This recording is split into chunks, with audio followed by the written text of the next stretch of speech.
Adelante. Ok, la idea hoy era, por lo que se discutió la semana pasada, puesto que, bueno, la conexión estuvo bastante mala, se recibió interrumpida y al parecer la grabación también quedó con las mismas fallas, ¿no? Que teníamos para comunicarnos. Entonces la idea es hacer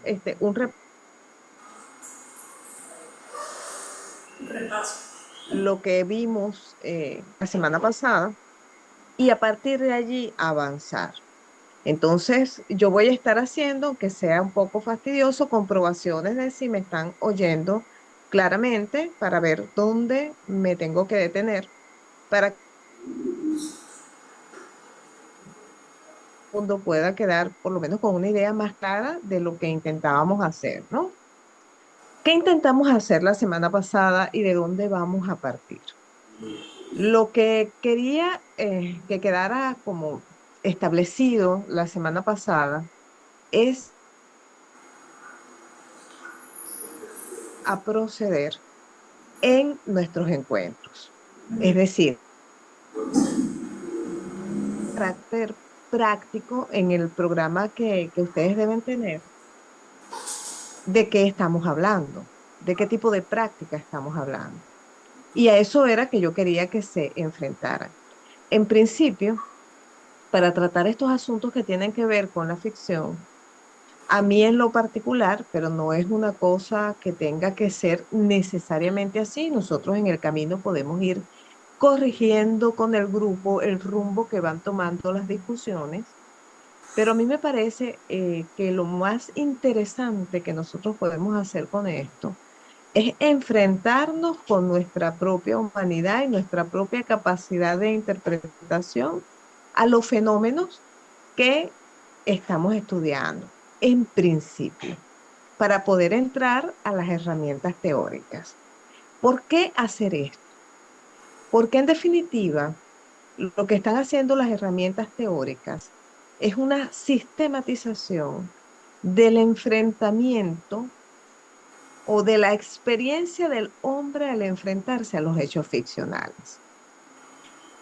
Entonces, nosotros podemos perfectamente, y me parece además de lo más deseable, enfrentarnos a esos fenómenos con nuestras propias capacidades analíticas, referenciales, poniendo a prueba nuestra propia enciclopedia, como diría Humberto Eco, en el juego que estamos jugando. Ok, ahí podemos pasar entonces la diapositiva. Como ustedes ya tienen el programa, vamos a ubicarnos en la diapositiva que tiene la primera imagen de Magritte.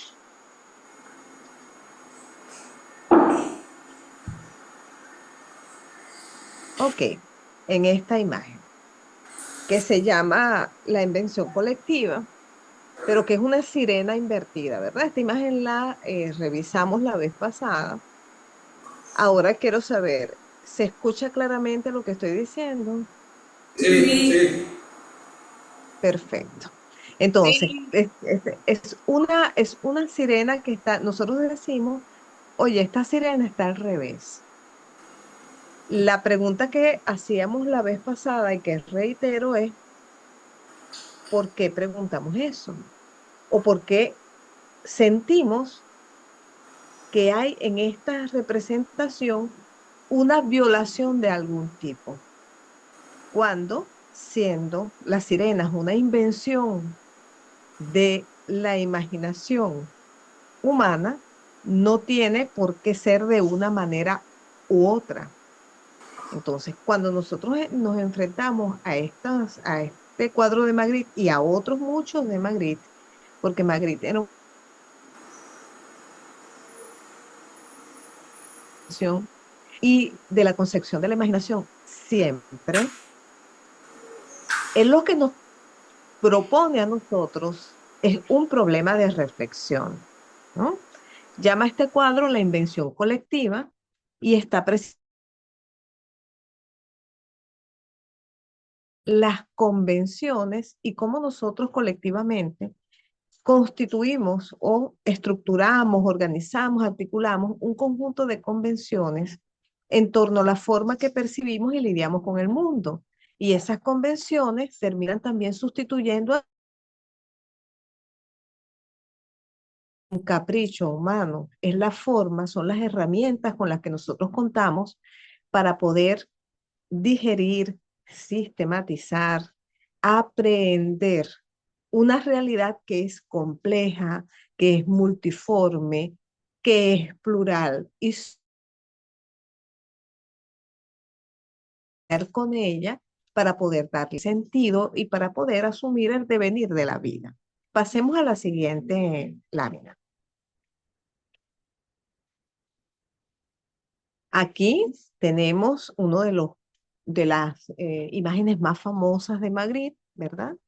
Este cuadro que se llama La traición de las imágenes, pero nosotros reconocemos siempre con esto no es una pipa, porque es el texto que acompaña a la imagen de la pipa, ¿no? Y lo que conversábamos en torno a esta imagen muy rápidamente tenía que ver con la pregunta que Magritte pone sobre el tapete. Si esto no es una pipa, ¿qué es? Y entonces llegamos nosotros a la respuesta. No es una pipa, es la representación de una pipa, ¿no? Y esta pregunta que puede pasar casi como una broma, que tiene un tono casi que banal, intrascendente, en realidad está enfocando un problema muy, muy interesante y un problema que además ha dado de qué hablar a muchas disciplinas, entre ellas la filosofía, ¿no? Eh, que es la forma en que nosotros lidiamos con la realidad y lidiamos con la realidad a través de representaciones también. Y esas representaciones se apoyan pues fuertemente en las convenciones. De manera que nuestro tránsito por el mundo también, que nosotros vivimos con una ilusión de autonomía, de individualidad, de percepción absolutamente individual, concreta y directa de lo real, tiene una mediación en las representaciones y tiene una mediación en las convenciones. Sobre este problema, Magritte está llamando entonces la atención, ¿no? Y llama la atención poniendo en el centro de su razonamiento pictórico, en este caso gráfico, poniendo una pregunta, que tal vez es la mejor manera de enfrentarnos a las cosas. Pasemos a la siguiente lámina. Aquí tenemos una reafirmación también de los mismos problemas que Magritte acostumbra poner, ¿no? Este cuadro se llama La condición humana y fíjense que lo que tenemos aquí es una representación exacta que no es que completa la realidad, se superpone a la realidad y esa imagen que se superpone a la realidad, si nosotros nos fijamos bien en el cuadro, es la representación de un cuadro que representa exactamente a la realidad, pero nosotros estamos viendo un cuadro que representa un cuadro que representa exactamente a la realidad. Otra vez, Magritte nos está colocando frente a un problema de las representaciones y lo llama la condición humana. Dice, esta es nuestra condición, lidiar constantemente con capas y capas de representación, ¿no? Y esas capas, pues nosotros tendemos, ahí tenemos esa especie de bola de cañón que está al lado, que es un objeto muy pesado, frente a la levedad de lo otro, nosotros asumiendo que estamos pues muy firmemente afirmados en la realidad, tal como ese caballete que se ve bastante sólido, pero lo que estamos afirmando es una representación. Bueno, podemos pasar a la siguiente lámina.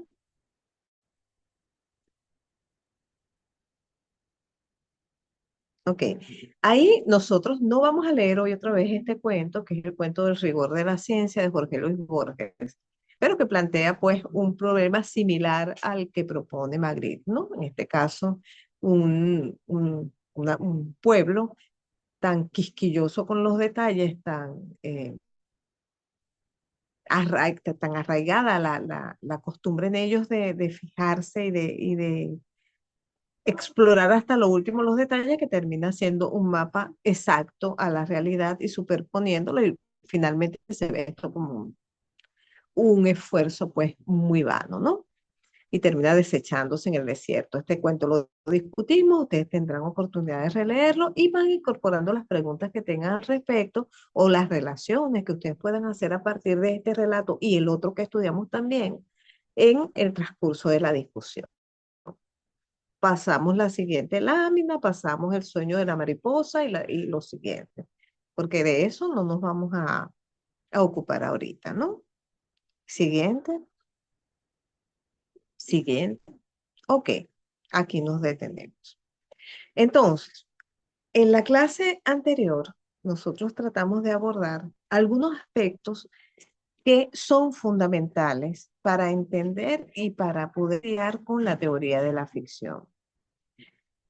También decía en esa clase anterior que yo había escogido en una materia como esta, ¿verdad? Que se ocupa de la crítica, trabajar en la ficción porque la teoría de la ficción nos permite a nosotros explorar muy de cerca todas las instancias que son propias de la narración, pero también de la poesía. Es una vía a nosotros entrar en el conocimiento complejo y analítico de las instancias que componen estos discursos que son para nosotros fundamentales si somos estudiantes, si nos estamos formando como especialistas, trabajarlo de este modo, ¿no? Además que la teoría de la ficción, que son sumamente interesantes y que permiten que nosotros cuestionemos y nos enfrentemos a nuestras propias maneras de...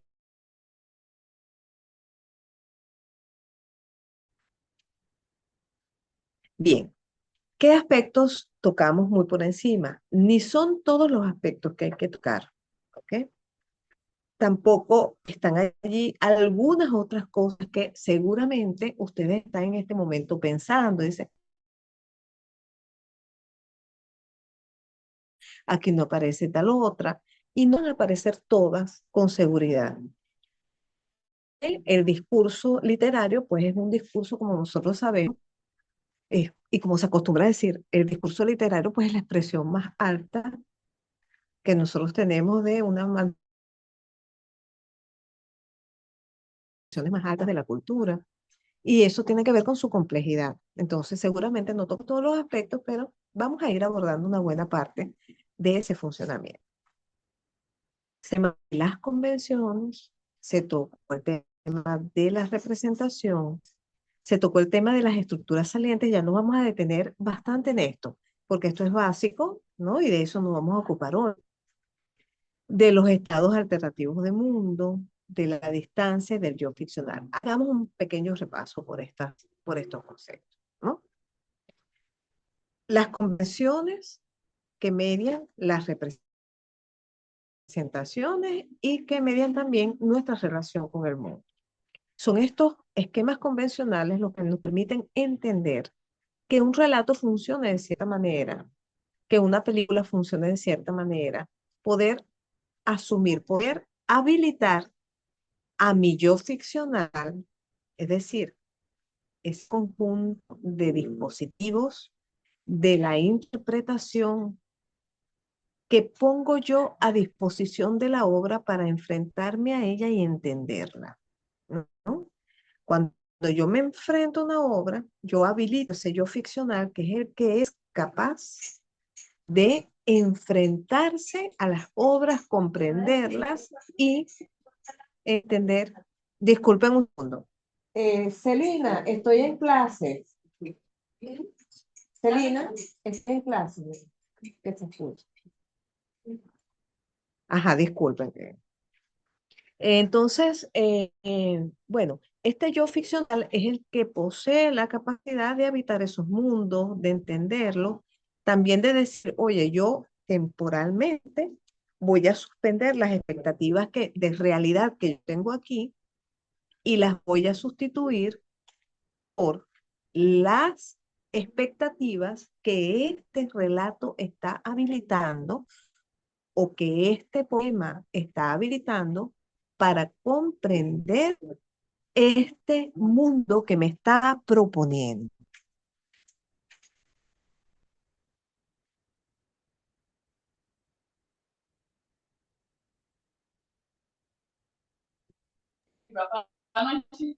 Sí, estoy aquí, solamente que fue a decirle a mi familia que no hablen tan alto. Ok, entonces, este yo ficcional se alimenta ¿de qué? De convenciones, de esquemas convencionales. Un ejemplo muy concreto, porque a veces estas cosas suenan muy abstractas, dichas así. Cuando nosotros vemos una película y hay una escena donde, qué sé yo, los personajes van a un restaurante, a mí me presentan exactamente todo. Es decir, estos personajes entran al restaurante, hablan con el encargado de los meseros, él indica la mesa, los sienta, les trae la carta, les hace las sugerencias, ellos preguntan cosas sobre lo que se ofrece, ordenan, les traen lo que ordenan, comen, conversan todo lo que tienen que conversar, hacen sobremesa, piden postre, piden café, piden la cuenta, pagan. No nos presentan todo. A nosotros nos presentan apenas unos rasgos. La pareja entra en el restaurante, la pareja está comiendo y luego incluso puede estar ya saliendo. Nunca se ve cuando pagan, nunca se ve que comen, etcétera, pero tampoco nos hace falta, porque nosotros estamos como habitantes de este mundo, tenemos un esquema de convenciones que nos habilita para entender ir a un restaurante. O yo tengo un esquema de convenciones que me habilita para saber qué es ir a un supermercado, hacer una compra. De manera que cuando la representación lidia con estos temas, pues solamente presenta los rasgos mínimos necesarios para que se construya esa representación. Y lo demás se deja a cargo de las convenciones. ¿Cuándo se nos llama la atención sobre esas convenciones? Se nos llama la atención sobre esas convenciones cuando esas convenciones son violadas. Es decir, en mi mundo, entiendo yo, si yo dejo caer algo, eso va a llegar al piso, ¿no? Por la fuerza de gravedad, un objeto va hacia abajo. Pero ¿qué pasa si yo planteo un mundo de ciencia ficción donde la gravedad funciona al revés? Pues entonces hay de repente cosas que yo tengo que mostrar para varias cosas. Uno, para que el mundo representado se entienda como un mundo completo. Es decir, yo tengo que presentar de repente una sobreabundancia de rasgos que no presentaría, por ejemplo, si mi personaje simplemente va a comprar un jabón en un supermercado, ¿no? Porque aquí las cosas están funcionando de manera distinta y yo tengo de alguna manera que explicarle a mi espectador o a mi lector qué ocurre, cómo funciona ese mundo. Entonces tiene que haber alguna sobreabundancia de datos allí, ¿no? Entonces, y lo otro es que yo tendría que hacer como constructor de ese mundo un esfuerzo por la verosimilización del funcionamiento de ese mundo.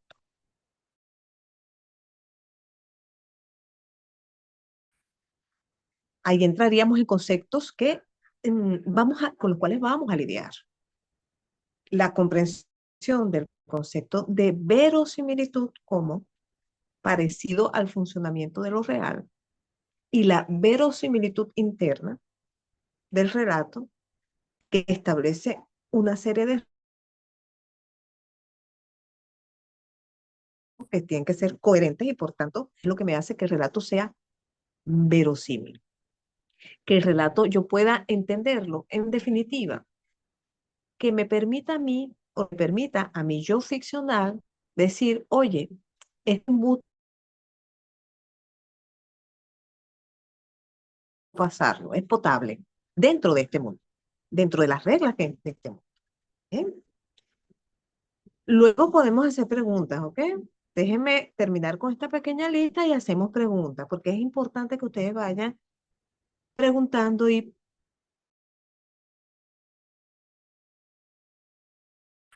eso es, por supuesto, un asunto de representación.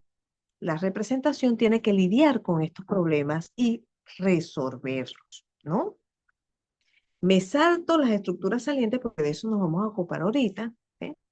Y vamos a un estado alternativo del mundo. La representación, una de sus preocupaciones fundamentales es entender que está planteando un estado alternativo de mundo y que se maneja en unos esquemas convencionales que le permiten representar esa cosa. Pero también ese estado alternativo de mundo tiene que tener unos elementos básicos que permitan su existencia. Es decir, que le permitan a ese yo ficcional construir imaginariamente la realidad que el texto propone, pero también entender que ese universo tiene coherencia. Y aunque no esté completo, porque nunca lo está, los mundos ficcionales están llenos de huecos, de retazos, pero nosotros lo vivimos como si fueran completos. Eso forma parte de la construcción eficiente de un estado alternativo de mundo. ¿Mm? Y por último, comentábamos también que es muy importante tener conciencia de la distancia que separa a ese estado alternativo de mundo de el mundo real en el que yo vivo, funciono y que me provee de los esquemas de convenciones, pero también de las referencias esenciales para comprender esos estados alternativos de mundo. Y esa distancia la entendemos no como una distancia física, sino como una distancia semántica. En la medida en que ese mundo que yo creo se aleja mucho, mucho del mío, yo tengo que recurrir a algunos auxilios. Uno es que tengo que poner mucha información para que ese mundo luzca completo y pueda ser comprendido, visto que es un mundo que no se parece mucho a mi mundo, a mi entorno real, cotidiano que yo conozco. Y además de eso, ese mundo tiene que parecer muy coherente también, ¿no? Yo me ayudo además de unas convenciones también que a veces son textuales. Ahí poníamos el ejemplo, el ejemplo de un texto que comience diciendo, había una vez hace mucho, mucho tiempo, en un reino muy lejano, una princesa.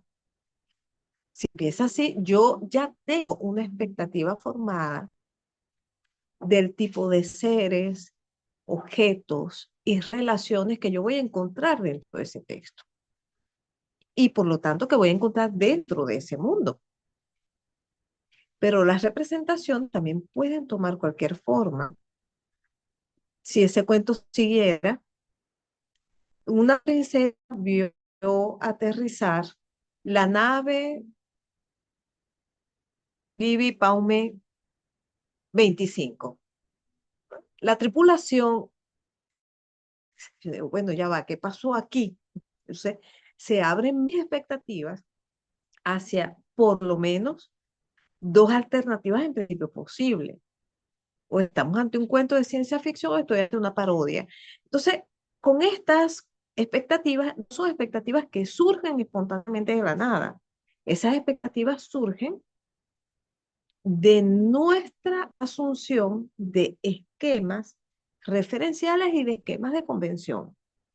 Yo no puedo crearme esas si carezco de las referencias, si carezco de los esquemas de convención. No puedo decir esto está fuera de lugar porque no tengo la referencia o no tengo la convención que me permite hacer esta conclusión. De manera que mientras menos esquemas tenemos, pues menos expectativas podemos tener y los textos son en un sentido mucho más abiertos y en otro sentido pues muy menos abiertos. Más abiertos porque como no espero nada, todo lo que se presenta en ese horizonte es asumido con naturalidad tal vez, o con un mismo asombro plano. Eh, pero también no me puedo hacer muchas expectativas porque no las tengo. Las expectativas serán las que me va dando el mundo y no referencias literarias o referencias cinematográficas. Cuando mi enciclopedia es muy pequeñita o se está construyendo apenas, como ocurre con las enciclopedias de los niños, pues las relaciones pueden resultar también asombrosas, ¿no? Sabemos ya lo que decimos de la imaginación de los niños, que la imaginación de los niños es enorme, que también forma parte del mundo de nuestras convenciones. Decir que la imaginación de los niños es inmensa. Eh, Cuando debería ser o es lo contrario, porque carecen de referencias, ¿no? También los adultos se cierran por otros lados a otras cosas, etcétera. Es un mundo, pues, súper complejo, pero hacer una discusión desde el punto de vista de la teoría de la ficción, darnos esas cosas y explorarlas, ¿no? Pregunto, ¿me oyen? Sí. Perfecto. Entonces yo creo que este es el momento en que hacemos preguntas. Pregunten cualquier cosa que a ustedes se les... Tengo una pregunta. Estamos en un lienzo en blanco y lo vamos a pintar ahora. ¿Puedo preguntar? Adelante, sí. Sí. Profesora, le habla Jorge Labrador. No sé si me escucha. Ok. Hola, Jorge. Un placer. No, la pregunta es un poco, pero ¿qué pasa cuando no conocemos ciertas convenciones?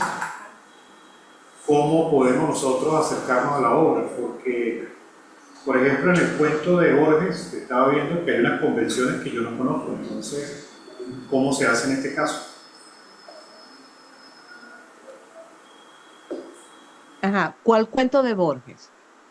Aleph. El Aleph. Ok. El Aleph viene ahorita, ¿viste? Aleph lo vamos a plantear ahorita.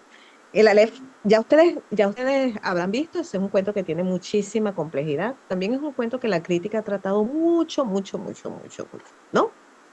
Pero en principio, para no aturdir y no meternos en una disquisición que también puede ser varias clases. Es decir, uno podría hacer un seminario completo con el cuento de Borges, ¿ok? Pero hablando desde las convenciones, hay dos cosas allí que son muy interesantes de ver, en principio.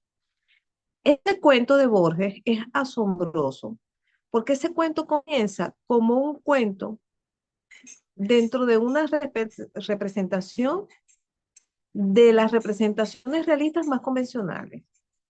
¿Qué tenemos ahí? La historia de un hombre que ha estado enamorado enormemente de una mujer que ya ha muerto, pero él mantiene una cierta relación o quiere mantener vivo, digamos, ese lazo y el recuerdo de su amada Beatriz, visitando al primo de Beatriz, que es Carlos Argentino, este hombre repelente, mal poeta, paródico, es un personaje totalmente paródico, además se llama Carlos Argentino, ¿no? Este, que no, más paródico no puede ser. Visitándolo pues con cierta frecuencia y manteniendo conversaciones con él, hasta que un día, y ahí es donde viene el asunto. Es decir, nosotros hasta el punto del relato en que este personaje, que es un alter ego de Borges, evidentemente, no ha visto el Aleph. El cuento se maneja según un esquema convencional. Y luego, entonces, en ese mundo que es realista y convencional, que nosotros podemos comprender perfectamente porque hemos visto historias así, porque en nuestro universo existen gente como Carlos Argentino. Existe gente como Carlos Argentino en nuestros mundos.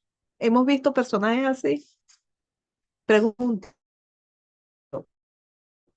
Parece. Sí, sí. claro, ¿verdad? Hemos visto gente como el personaje, alter ego de Borges, es decir, unos tipos enamorados inútilmente de una mujer que realmente no los quiere. Claro, hay ciertas condiciones. Hemos visto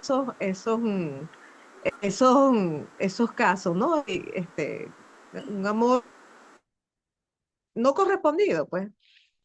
En nuestro universo existen casas de ese tipo. Nosotros sabemos cómo son esas casonas argentinas porque las hemos visto en películas. No sé si algunos de ustedes ha tenido oportunidad de vivir o estar en Argentina, pero en todo caso es familiar. Todo ahí es familiar. Todas esas imágenes son familiares. Uno puede reírse de ellas, uno puede decir, ah, pero qué gafo este tipo, ¿no?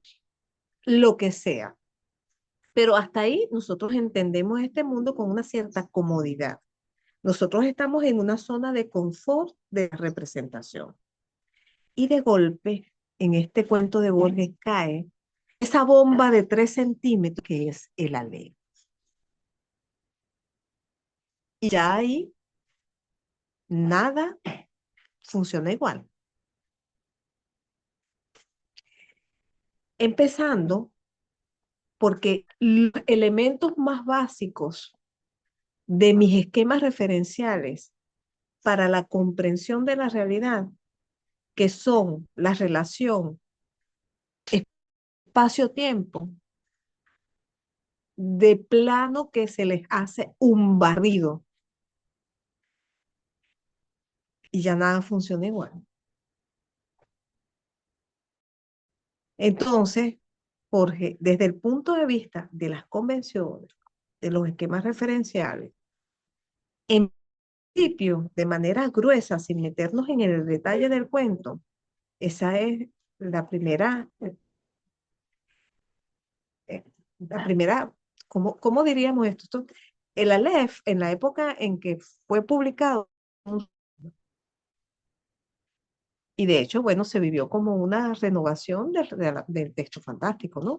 Tal vez el Aleph sea uno de los textos más emblemáticos de Borges.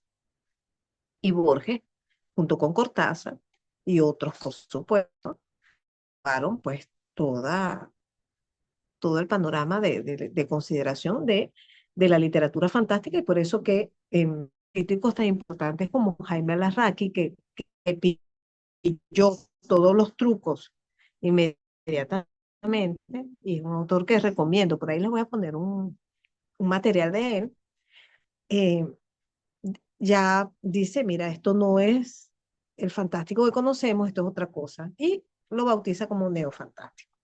¿Ok? No sé si respondí, Jorge, tu pregunta, si quieres que amplíe algún O sea, claro, la primera parte de Borges, lo vamos a revisar, ¿ok? claro, la primera parte del cuento, pues, como dice usted, hay convenciones que uno conoce y uno va viendo. No te, No sé si me escucha. Claro, ahora sí te oigo. de dónde como yo ficcional, o sea, yo como el que estoy abordando la obra, después cuando viene la parte que no es nada convencional, ¿a dónde recurro yo? O sea, digamos, qué elementos puedo yo usar para comprender la otra parte del cuento? O sea, imagino yo que son autores, ir a alguna referencia. Te escucho cortado. Ajá, ya, pero digamos, fíjate que una de las cosas que creo yo que ocurre con la lectura de este cuento y que es normal que ocurra es lo que tú estás planteando. No entiendo, pero ¿cómo hago para entender esta segunda cosa que se sale de todos los parámetros?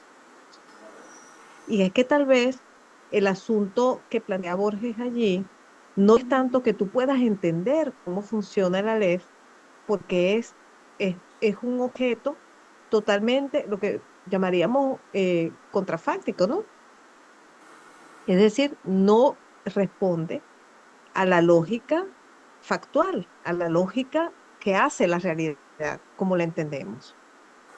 Entonces, si no responde a esa realidad, es un objeto paradójico. ¿Cómo puedo yo resolver una paradoja contrafactual? Es decir, si su naturaleza es precisamente que no va contra toda intuición lógica del funcionamiento del espacio-tiempo. El asunto es que no lo puedo resolver. Pero cuando a ti te tiran esa bomba en el cuento, lo que se instala entonces es una pregunta. ¿Y si? ¿Y si algo así existe? ¿Y si algo así pudiera, eso, algo así pudiera ocurrir? Y seguidamente, estoy tan seguro yo de que la realidad es absolutamente y solo esto que yo entiendo como realidad, que me indica mi lógica. No habrá algo más que funciona de manera muy distinta y simplemente yo estoy obnubilado por lo que las convenciones con que me han acostumbrado a entender el mundo me dicen. Y para responder a esta pregunta vamos a acudir a un argumento bien interesante, pero que planteaba Julio Cortázar. Julio Cortázar en una entrevista, no recuerdo cuál, pero ese está por allí ubicable. A él le preguntaban algo sobre, bueno, usted que es un autor fantástico y tal, y él decía, pero es que yo no soy un autor fantástico, yo soy un autor realista. Y claro, la gente se reía mucho, pero decía, bueno, ¿cómo va a ser realista un hombre que escribe Casa Tomada, que escribe Bestiario, un hombre que escribe La Noche Boca Arriba, y cualquiera? Podemos seguir citando este relato, qué autores emblemáticos de relatos fantásticos no tenemos en Latinoamérica que no sean tan emblemáticos como Julio Cortázar y Jorge Luis Borges. Entonces él decía, no, yo soy un autor realista porque yo planteo en mis relatos la realidad como yo la entiendo. Y entiendo una realidad que no es uniforme, sino que está llena de grietas, y por esas grietas se asoman mundos con otras lógicas que no son las que yo veo en la superficie. Entonces, más o menos, no lo dijo así, por supuesto, son otras palabras, pero eso es, digamos, lo que se entiende de su respuesta. Y yo creo que Borges nos está planteando a nosotros un mundo de ese tipo. ¿Ok? Cuando yo no encuentro, ¿qué pasa cuando yo me encuentro con una realidad paradojal, con una realidad que yo realmente, desde el punto de vista del relato, y estamos adelantando algunas cosas ahí, ¿no? No importa. Desde el punto de vista de la comprensión del relato, yo no puedo explicar. ¿Cómo procedo yo? Que creo que ahí va la pregunta, ¿no? ¿Cómo procedo yo como lector que no tengo esas referencias y que no tengo esos esquemas referenciales? ¿Cómo puedo resolver ese problema interpretativo que me supone enfrentarme a una cosa como esta? ¿No? ¿A qué acudo y qué herramientas tengo para hacerlo? Cuando yo no tengo esas herramientas, la salida semántica que nosotros encontramos a ese problema es si este problema está planteando si este texto está planteando en primera instancia este problema, es porque quiere que yo encuentre una respuesta que no, cuya respuesta, que yo encuentre una respuesta que no está en la resolución de la instancia de la historia simplemente, sino que está en la reflexión sobre un asunto que está más allá de la historia contada.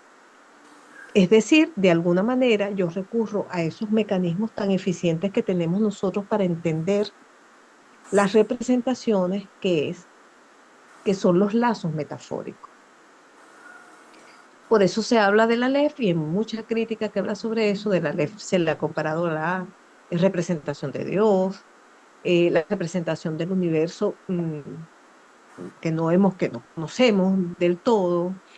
Se ha hablado de la LEF como la de la literatura, eh, se ha hablado de la LEF como el dispositivo, como la imaginación, eh, y pare de contar, ¿no? El asunto allí es si en las posibilidades interpretativas de ese relato cabe que yo haga estas operaciones y que esas operaciones, siguiendo a Humberto Eco, sean operaciones de interpretación legítimas y no aberrantes, es decir, que no desvirtúen el texto de su propósito. Más o menos me estoy explicando, Jorge, Sí, Sí. sí, sí, pero eso que tú preguntas es fundamental,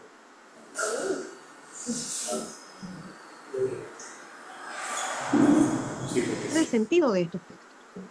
Y esas preguntas, así como tú las estás haciendo, se nos van a plantear con Borges, se nos van a plantear con Cortázar y se nos van a plantear una cosa interesantísima, realmente muy, muy interesante, con los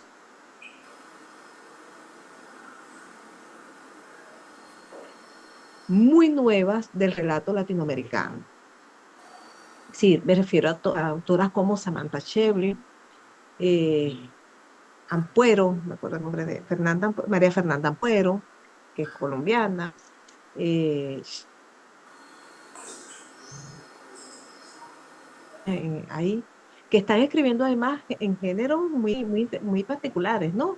Terror, por ejemplo, pero están dando vueltas, verdaderas vueltas de tuerca a lo fantástico, hace una cosa muchísimo más extraña, que nos deja, como en su momento, la Aleph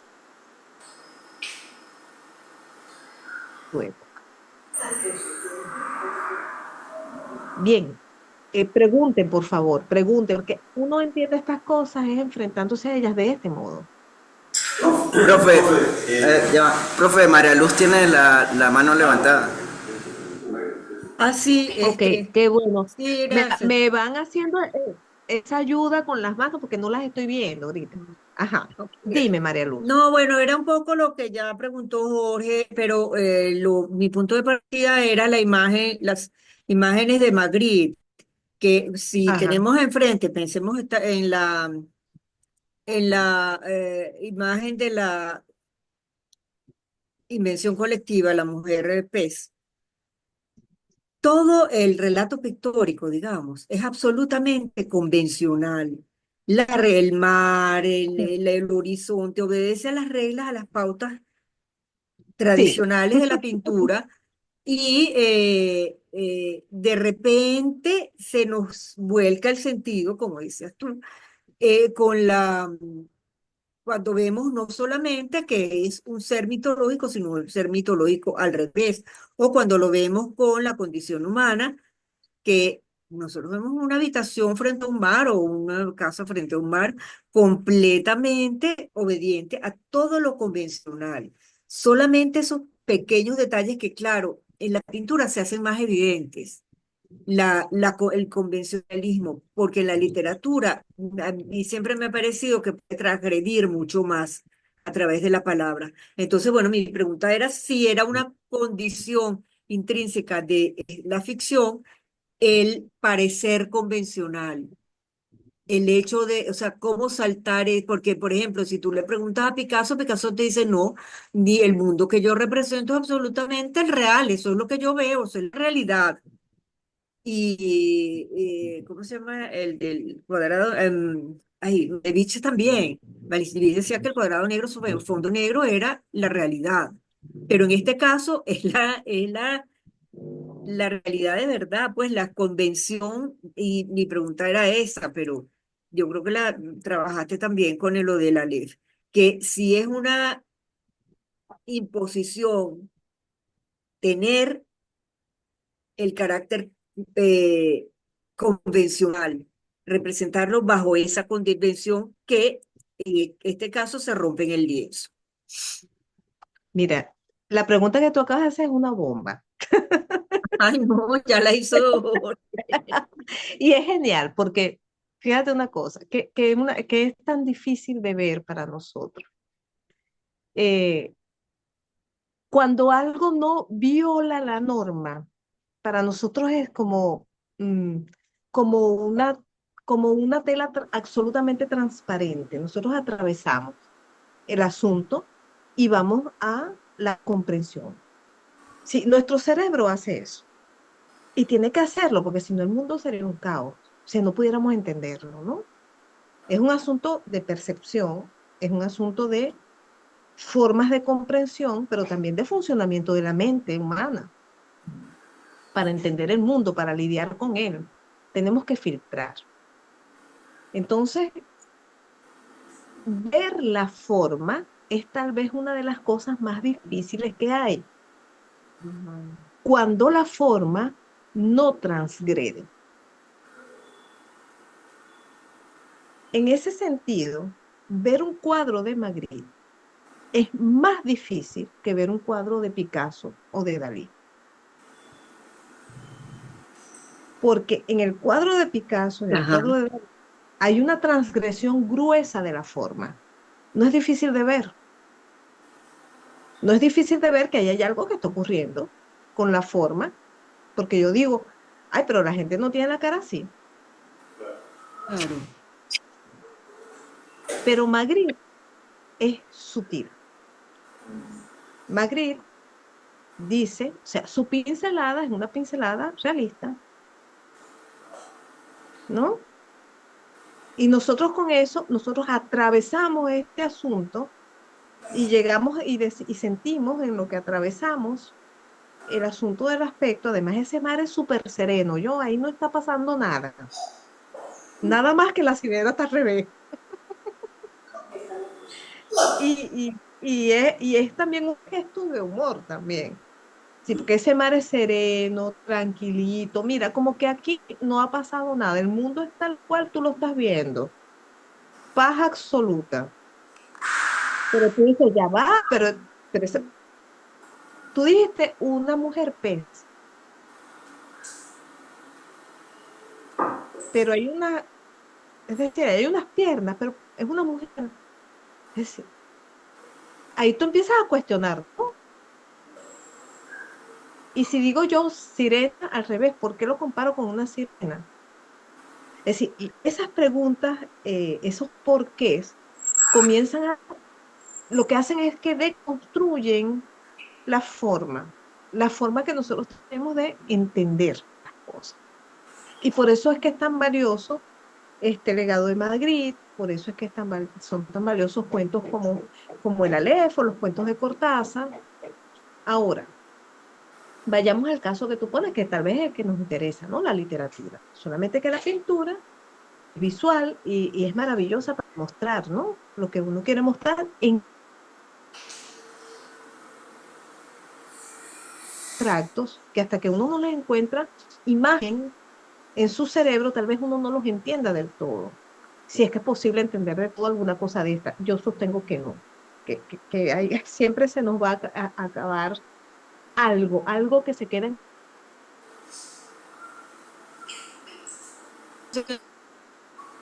Pero en la literatura, la pregunta es, ¿tengo yo la posibilidad de violar la forma de la representación? Ah, ¿puedo yo realmente desconstruir el lenguaje con que represento,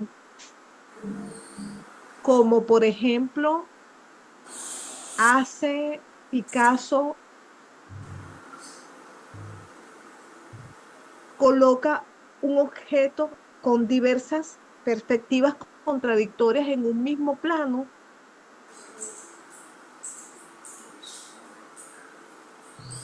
Es una pregunta dura, ¿no? Tal vez el discurso de la poesía, con su agramaticalidad, nos acerque allí. Curso Pero de yo tengo que tener una estructuración lo suficientemente comprensible para poder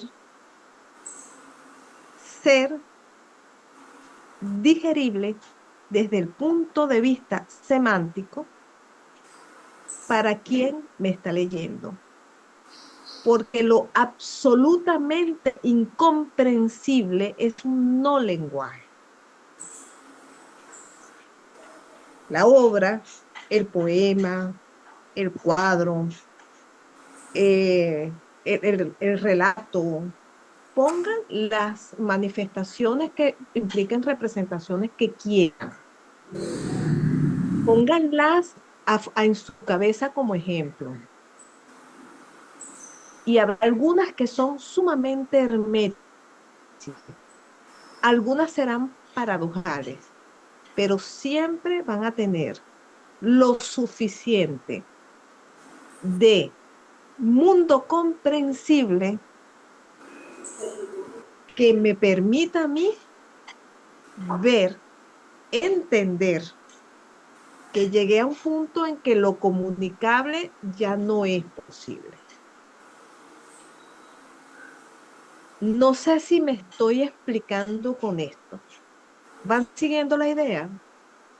Sí, Sí, perfecto. Y la clave es eso, el punto en que lo incomunicable ya no es posible. Esta es para mí, ya, Ajá. es lo importante. Entonces, por eso es que mucha teoría en torno a la literatura va a girar también en torno a los márgenes. Vamos a comenzar a hablar de descentramiento, no porque eso sea una manifestación nueva en la literatura, sino porque la estamos comprendiendo de esta manera. Cuando uno observa y uno ve el Quijote, ¿cuántas cosas no hay en el Quijote que son absolutamente metaficcionales, descentradas, complejas? El Quijote es una maravilla y ya plantea los problemas nuevos, relativamente nuevos de la teoría, que son realmente muy viejos en la literatura, ¿no? Porque forma parte, creo yo, de la forma en que el hombre se enfrenta también al mundo, porque el hombre se enfrenta al mundo también cuestionándolo. Solamente que cada época lo cuestiona a su manera, pues, ¿no? Entonces, yo no sé si me escapé por un lado de la pregunta que tú hiciste, es muy probable porque, como te dije, esa pregunta tiene muchísimas aristas, ¿no? Entonces, pero cosas básicas se dijeron y otras van a surgir cuando estemos analizando otras obras. Yo creo que podemos pasar a la otra diapositiva, ¿no? Profe, Eh, ajá. eh, usted sabe que Perdón, hay más gente en el orden. Sí, sí, Sonia, por favor. Ya, profe, aquí el profe Joel va a intervenir y luego Sonia. Y luego Sonia y luego pasamos a la siguiente diapositiva. Yo sé que estos temas, cuando uno empieza a entrar, son muy interesantes y estoy asumiendo que como comenzamos un poco tarde, nos vamos a ir un poco más tarde, ¿verdad? Pero tenemos otra clase. Tenemos la otra clase, la próxima. Ay, Dios. Ah, ustedes dicen, si no, igual, ¿no? O sea, la clase siguiente seguimos. Yo espero que el mundo no se acabe de aquí al próximo sábado, entonces podemos seguir. Nos quedamos en un mundo paralelo. bueno, Sí. hablando Ok, ¿qué sigue el orden de palabra? A ver. hablando de eso, mi nombre es Joel Hostos.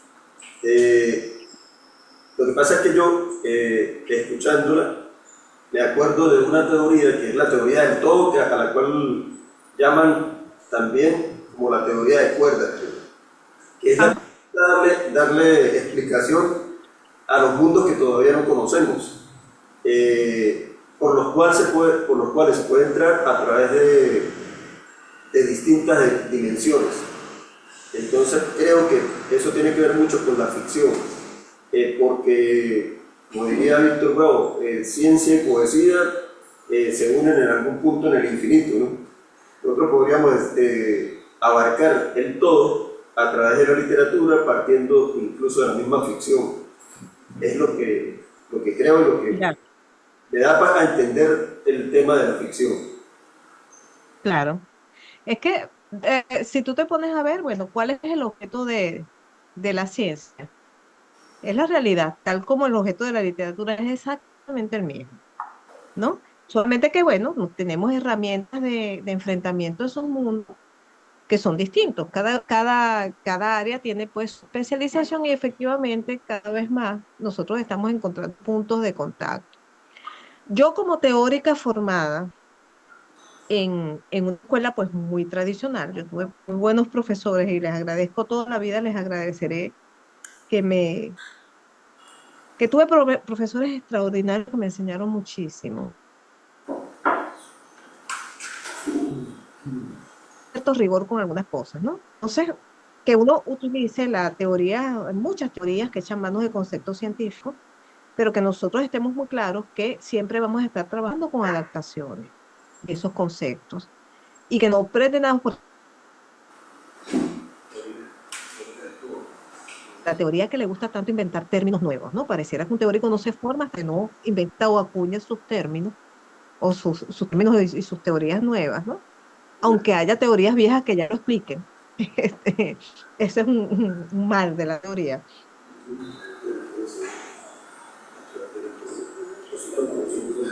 Resultados de las ciencias, o sea, de la física, matemáticas, etcétera, ¿no? Eso tiene sentido, pero también tiene mucho sentido tener el suficiente sentido común para saber Habiendo en esa discusión. referencias que nosotros no dominamos, como personas no formadas en ciertas áreas. Entonces, bueno, ocurre así con conceptos, por ejemplo, como la entropía, que es un concepto muy interesante, tomado de la química y se aplica a la literatura, que me dice que en un contexto no estable, ¿verdad? Se disparan los sentidos, ¿no? Pero la pregunta es, ¿puedo yo explicar esto sin recurrir a un concepto tomado de otra área? ¿O estoy cayendo en la trampa viejísima y que nos hace tantísimo daño como teóricos, como literatos, de tratar de darle prestigio a nuestra área tomando un término de las ciencias y un prestigio que por demás no necesitamos, porque nuestra área vale por sí misma lo que vale.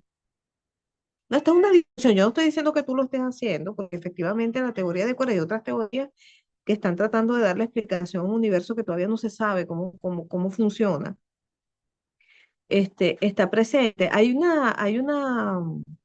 Y autores como Borges propician esas conexiones, ¿no? Y uno, como analista de la literatura, analista respetuoso de la literatura, uno tiene que hacerle caso a las pautas que los autores dejan. Tú no puedes ignorar indicios en la obra, tienes que atenderlos. Si un autor hace mención de un concepto científico, pues tú tienes que atender ese llamado como analista, ¿no?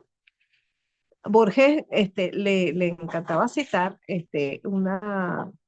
un postulado que se le ha atribuido a Pascal, ¿no? Este, y digamos que hay grandes riesgos de que Pascal fuera el autor, que es esa descripción del universo. El universo es una esfera cuyo centro está en todas partes y su circunferencia en ninguna. Es realmente un postulado para tenerlo presente esas noches de insomnio. Cuando uno está desesperado por dormir, si uno quiere garantizar que no va a dormir, uno se pone a pensar en eso, ¿no? Entonces, este, es, ocurre esto con frecuencia.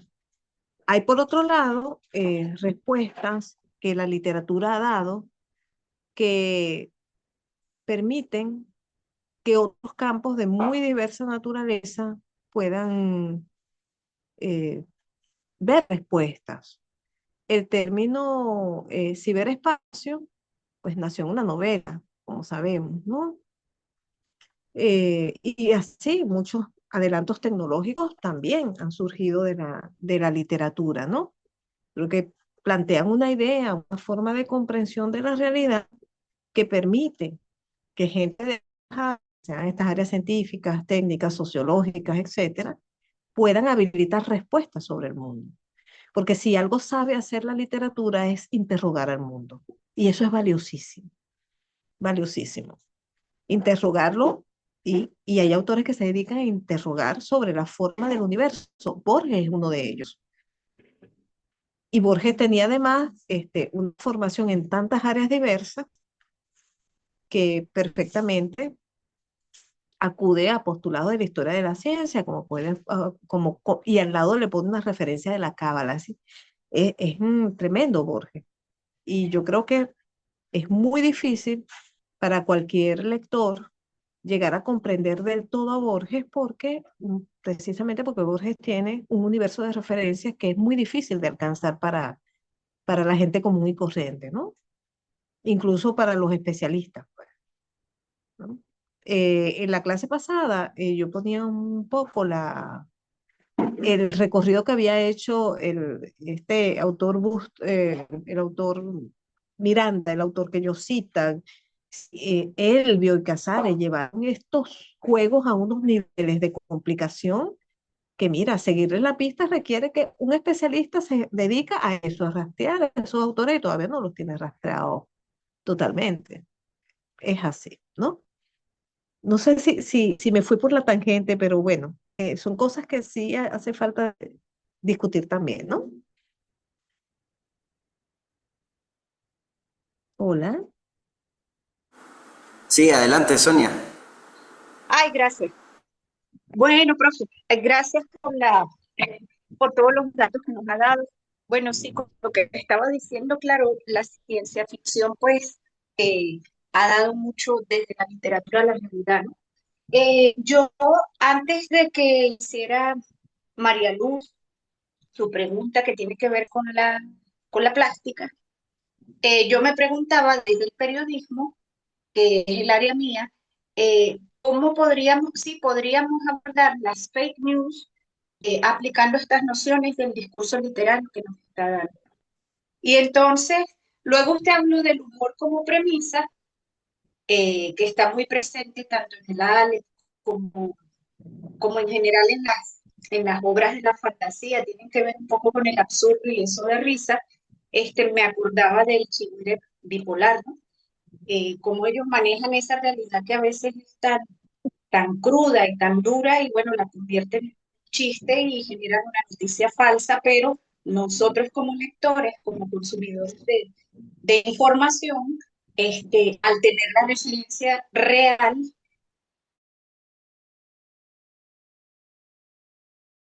lo que están haciendo pues es falso y nos da risa y bueno, me parece un fenómeno interesante, ¿no? Ujú. Y entonces usted esta pregunta la respondió cuando, cuando le decía a María Luz que podía quisiéramos, pero bueno, quería preguntar manera si se pudiese aplicar, bueno, a las fake news y creo que tiene que ver también con la teoría del simulacro de este post-estructuralista Baudrillard. Baudrillard. Sí, exacto. Con la reflexión y bueno, un poco, O sea, es súper interesante porque nosotros estamos hablando de ficción, ¿no? Ficción. El, el periodismo se mueve en el ámbito de la realidad, ¿no? Hay un autor que reflexionó sobre estas cosas, que habla de la realidad, ¿no? Y habla de la verdad, ¿ok? Pero desde la historia, se llama Hayden White. Y él nos planteaba que la realidad no tiene una narrativa. La realidad sucede, acontece. Pero nosotros, para poder lidiar con esa realidad, nosotros dotábamos a esa realidad de una narrativa. Y quien tiene que hacer el relato de los hechos reales y verdaderos, comienza haciendo una cosa que imprime la primera deformación a esa realidad, que es colocar una materia en un medio que le es ajeno. Es decir, yo tomo la materia de lo real y lo transformo en lenguaje. La realidad no tiene un orden específico. La realidad acontece, plural, multiforme, multitudinaria, llena de detalles, simultánea. Pero cuando yo la voy a contar, yo cuento una cosa primero y otra cosa después. Y yo doto a mi relato de una causalidad. Y desde el punto de vista del lenguaje, desde las estructuras lingüísticas que manejo, además utilizo una serie de conectores que no solamente remiten a los hechos que yo estoy contando, sino a la forma en que el lenguaje se va desarrollando. Sí. Ocurrió en primer lugar, en segundo lugar, como dijimos más arriba, luego, entonces, pero los hechos no ocurrieron así. Cuando hay un accidente, por ejemplo, un accidente como ha habido desgraciadamente en otras, recientemente, que hay 3 o 4 vehículos implicados, un montón de muertos, ¿qué ocurrió ahí primero y qué después? ¿Y quién lo sabe? Pero el periodista que cuenta la noticia tiene que darle una narrativa a estas cosas. Y al darle una narrativa, si tú te preguntas, en la médula de esa representación está falseando lo real. Porque si pretendiera no traicionar en absoluto la realidad, y en el periodismo la realidad se equipara a la verdad, no pudiera contarlo, porque no hay manera de contarlo, de meter en las estructuras narrativas que tienen causalidad, orden, por más que puedan tener elisiones y lugares de incertidumbre, no puede meter todo esto sin, de algún modo, falsearlo. Eso lo reflexionaba Hayden White desde el punto de vista de la historia, ¿no? Del discurso histórico. Por otro lado, cuando tú hablas de fake news, es decir, estamos hablando de mentiras, de noticias que son falsas pero parecen ciertas. Se trata de darle un aspecto de verdad, pero en realidad lo que se está contando es falso. Hay una intención allí de mentir. Sí. Una noticia de este tipo miente. Su intención es mentir. Podemos decir nosotros esto de la ficción, es decir, de un relato, de un cuento. Su intención no es mentir. Empezando porque el que mira un cuadro, el que lee un cuento, lo más seguro que tiene es que es un documento ficticio. Sí, que no pretende ni quiere ajustarse a la verdad. De hecho, cuando nosotros tenemos textos, relatos que se parecen, que quieren contar hechos reales, lo declaran. Dicen, esta historia está basada en un hecho real. Los nombres se han cambiado para proteger la identidad de los... Lo tiene que declarar. Y lo tiene que declarar porque nosotros asumimos que la literatura en principio es ficticia. Es decir, nadie va engañado a leer un cuento. Pero un fake, todos vamos engañados a leer eso. Entonces hay una diferencia allí de intención, hay una diferencia de propósito. Es diferente. Lo que sí tienen en común es que la noticia falsa tiene que parecer una noticia verdadera. Y para eso tiene que lidiar no solamente con las convenciones de representación de la realidad, sino también con las convenciones de representación de la noticia real. decir, tiene que contar algo que parezca real y tiene que contarlo de la forma en que se cuenta eso normalmente. Porque tú asumes que cuando lees noticias estás leyendo hechos reales y verdaderos. Porque la verdad y la realidad no son la misma cosa. Pero el periodismo trata con hechos reales que son verdaderos. Más o menos, Sonia, ese yo creo que es el punto de contacto. Sí, sí, sí. Gracias, profe.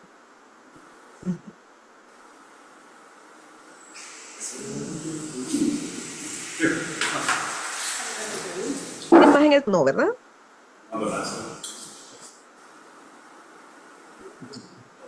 No tiene varias.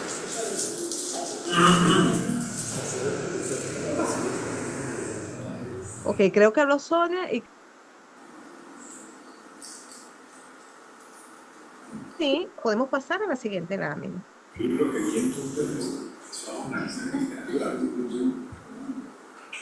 Ok. En esta lámina era de la clase anterior.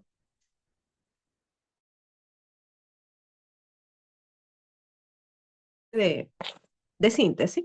¿Por qué? Porque nosotros vamos a trabajar fundamentalmente con Pavel y Eco. Y lo que yo explicaba en la clase pasada, que había escogido estos dos autores, porque estos dos autores son complementos perfectos. Pavel trata con el asunto de la creación de mundos ficcionales, su naturaleza, ¿ok? ¿Cuál es la naturaleza de la ficción propiamente? ¿Ok? Aunque él toca también el tema de la representación de esos mundos en los textos, pero el centro de él es la naturaleza de la ficción, lo que llama la naturaleza tríplice de la ficción. Y Humberto Eco va a afrontar el fenómeno de la ficción, es decir, de los mundos ficcionales, que él llama mundos posibles. En su teoría, él asume esta terminología tomada de la filosofía. Él los llama mundos posibles, lo va a asumir, pero como un asunto de interpretación. Por eso su texto se llama Lector y Fábula, la cooperación interpretativa en el texto, no me acuerdo si es literario o lo deja en el texto nada más, ¿no?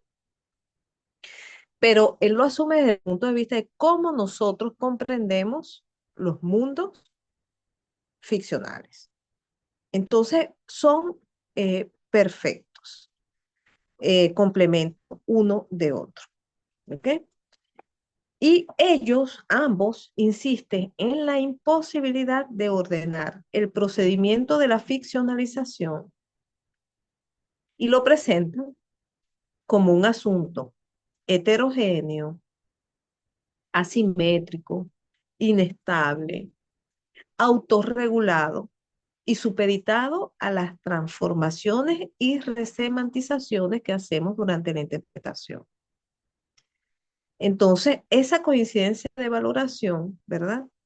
Va a estar en ambos autores. Vean con lo que nos estamos enfrentando. No es una cosa fácil de ver, pero es una cosa sumamente interesante de analizar, ¿no?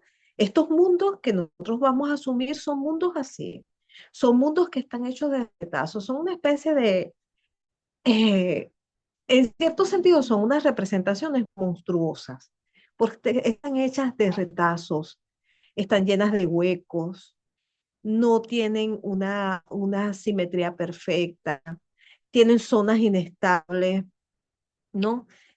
Producen sus propias reglas de regulación, pero al mismo tiempo están acatando sistemas referenciales externos, lo que produce unas zonas de conflicto bien interesantes de ver, ¿no? Entonces, estamos lidiando con esto y con esa idea uno se tiene que quedar también en un sentido también muy particular, que cuando nosotros no encontramos respuesta cabal a las preocupaciones que se nos van a presentar en este tránsito, no sentirse uno frustrado por eso, porque lo indeterminado es también parte de la naturaleza de la ficción. ¿Ok? Entonces esas preguntas como las que ustedes han hecho, que todas son muy interesantes, esas preguntas que apuntan a centros neurálgicos de la constitución de la ficción, o sea, todas las preguntas que han hecho hasta ahorita son sumamente pertinentes, apuntan a los conflictos que realmente hay que atacar cuando uno intenta comprender fenómenos de esta naturaleza, son las preguntas que hay que hacer. Y lo más valioso que nosotros podemos sacar de estudios como esto, creo yo, es la capacidad de interrogar exactamente a lo que hay que interrogar, afinar la capacidad de visión para ver, para entender, empezar a identificar zonas problemáticas. Y digo interrogación porque la interrogación tiene una capacidad que es muy importante para cualquiera que se esté formando como especialista en literatura, que es la capacidad de problematizar. No hay un investigador competente si no es capaz de problematizar. Esa es una de las cosas claves para la formación de un especialista. Podemos pasarla a la siguiente lámina.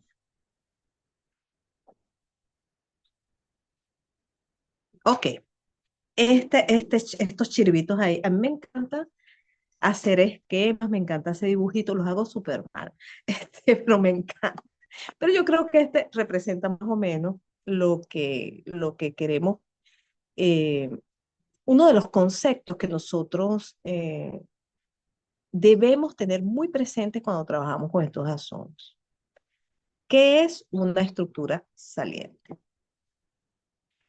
Algunas de las preguntas que hicieron ustedes por allí ya apuntaba hacia allá y yo no sé si lo mencioné o no, pero si no, hay que mencionarlo acá. Todo lo que nosotros nos podamos imaginar, absolutamente todo, los mundos más estrafalarios, los mundos más eh, exóticos, los mundos. Miren, imagínense lo que ustedes quieran, siempre de la realidad. Siempre vamos a partir del funcionamiento de lo real. Entonces, esta es una condición que también es fácilmente. Veamos, vamos a hacer un pequeñísimo ejercicio que es muy, muy divertido. ¿Ok? Vamos a tomarnos unos 5 minutos. Yo sé que estoy sobre la hora, son las 10:18. ¿Tenemos algo de tiempo para esto? Pregunto. Sí, profe. El profe Camilo me informó que puede continuar hasta las 10:30. 10:30. Bueno, entonces vamos a tomar unos 5 minutos para poder cerrar con este ejercicio. ¿Ok? Imagínense el personaje insólito de imaginar. Recuerden que es un ejercicio. Aquí no estamos trabajando ni como artistas, ni como escritores. No tenemos absolutamente nada que demostrar más allá de que nuestras expectativas funcionan. Sí, imaginen, el ser más insólito que ustedes pueden. Piensen en eso y vamos a hacer 5 minutos para pensar en esto. Y luego me dicen qué se imaginaron. De manera muy, muy breve, ¿no? Entonces, contando de ahorita a las 10:24, Profe, me lo pueden. Incluso lo pueden ir dejando en el chat, ¿no? Profe, que si puede repetir otra vez el ejercicio o la pregunta. Ok. Repito. ¿Cuál es el ser más insólito que ustedes pueden imaginar? Lo describen en 2, 3 líneas.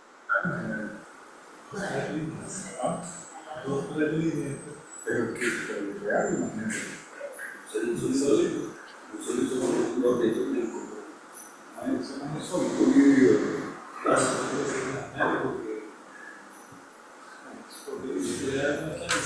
Pero tenemos que tener una referencia de la realidad. Sí, porque dice, siempre vamos a apelar al funcionamiento de lo real. Los pronostios de Cortázar. Eso es idea, pero partiendo de lo real, llevándolo a lo real. Hay que tener una referencia. Wow, que algo insólito. Un político. No voy a saber. Que no sé. Eso no existe.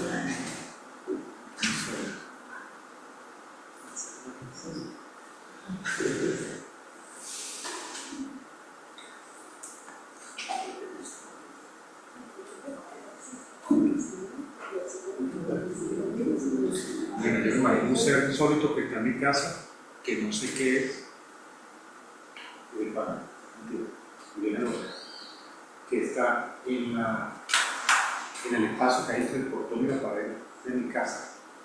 Hay un animal que no sé qué es, y está ahí, y el gato intenta sacarlo de ahí, no puede usar. Y yo, al parecer que al parecer lo mismo y no sé qué. Eso es medio insólito, porque me genera curiosidad saber qué hay. Insólito hasta que lo descubres. Por eso, pero para mí eso es un animal que creo haber visto algo del animal y me parece insólito. O sea, pero ahí se cruza lo imaginario con lo real. Puede ser eso. O puede ser como decirlo, una enciclopedia, ¿no? De la Odisea, el ojo.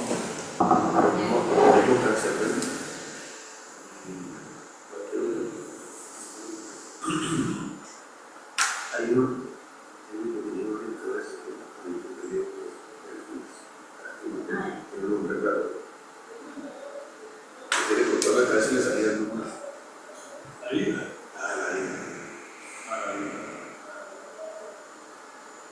Él está pidiendo que no puede entender. Es que también tiene que ver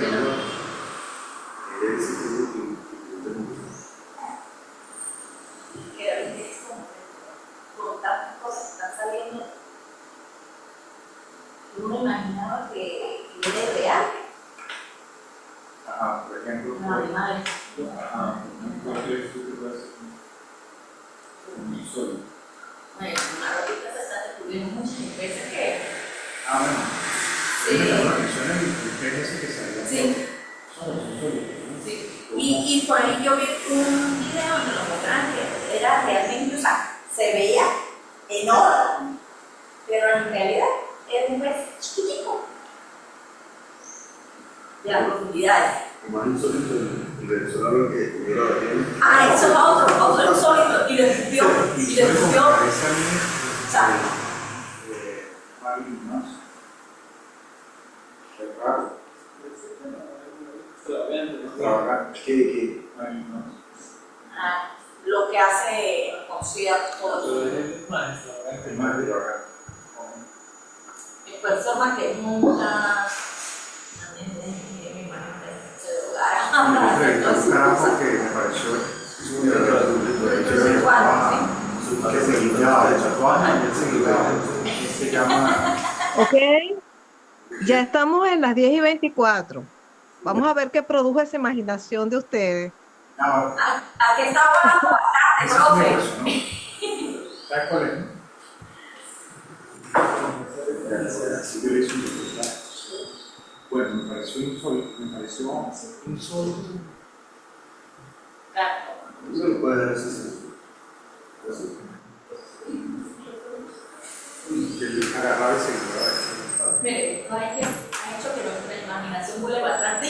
Tengo como tres. Pero el café. Se llama. Ay, Dios. Tiempo. Se acabó. Veo que se están divirtiendo. Está muy difícil. Bastante difícil. Alguien que me cuente, ¿qué imaginó? A ver. Ah, está muy difícil. No, no. Mira, aquí pusieron uno en el chat. Aquí está. Wow. Ah, pero en el WhatsApp. Un monstruo, ajá, un monstruo sin cabeza, sin Ah, ok. Un monstruo sin cabeza, sin pantalón ni Claro. lástima que eso se lo imaginó otro, no te lo imaginaste tú, pero bueno, vale el chiste. Pero está bien, Sonia. Sí, es bastante terrorífica, pero la canción es súper chévere, me encanta. Sí. El espanto. Vaya, no sé dónde. Uno que en su subconsciente tenga emociones reprimidas, con ganas de hacer venganza o hacer daño, y la otra personalidad bien tranquilo con el Dr. Jekyll y Mr. Hyde. ¿Mm? Sí, Es decir, un alter ego. Este es el Dr. Jekyll y Mr. Hyde. Ok, no importa también, salen,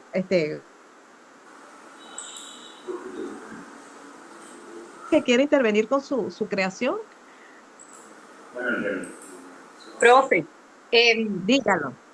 yo lo puse como chiste, pero no, en serio, los personajes que más atormentan son los que dejan abierta a la imaginación del interlocutor Ajá. agregarle cosas. Ah, ok. ¿Por qué? Porque ese Entonces, es un hueco, sí, de incertidumbre. La incertidumbre es la madre del terror. Sí. La incertidumbre es un mecanismo básico del relato de terror. Un relato de terror sin incertidumbre no funciona, simplemente. ¿Ok? Entonces, sí, las ausencias, el hueco, eso es un elemento clave. A ver, pero cuando decimos un hombre sin cabeza, pensemos, ¿por qué cuando vamos a imaginar un ser fantástico, pensamos, fíjate, ¿cuál es el gesto fantástico ahí? el hecho de que tenga sonrisa sin tener cabeza. Sin tener cabeza. Además, Pero nosotros, fíjense, esa es una realidad que no existe, pero que nosotros podemos imaginar, ¿cierto? Pero ¿por qué lo podemos imaginar? ¿Cómo imaginamos eso que no está ahí? Solo lo podemos imaginar porque conocemos que debería estar ahí. ¿Y cómo sabemos que debería estar ahí? Porque la gente en nuestra realidad tiene cabeza, ¿cierto? Claro. Pregunto, ¿es cierto? Si la gente en nuestra realidad no tuviera cabeza, no habría manera de que nosotros pudiésemos entender que ahí debía haber otra cosa.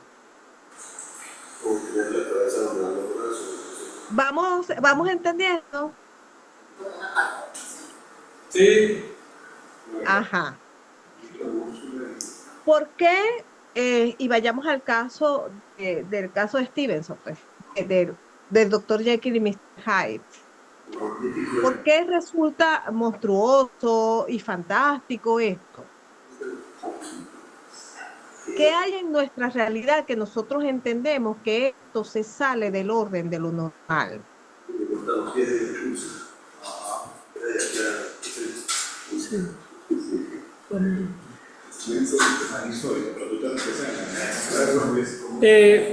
Profe, Adriana, ya son las 10:30. Si quieres, Bien, sí, vamos a tener que dejarlo hasta aquí.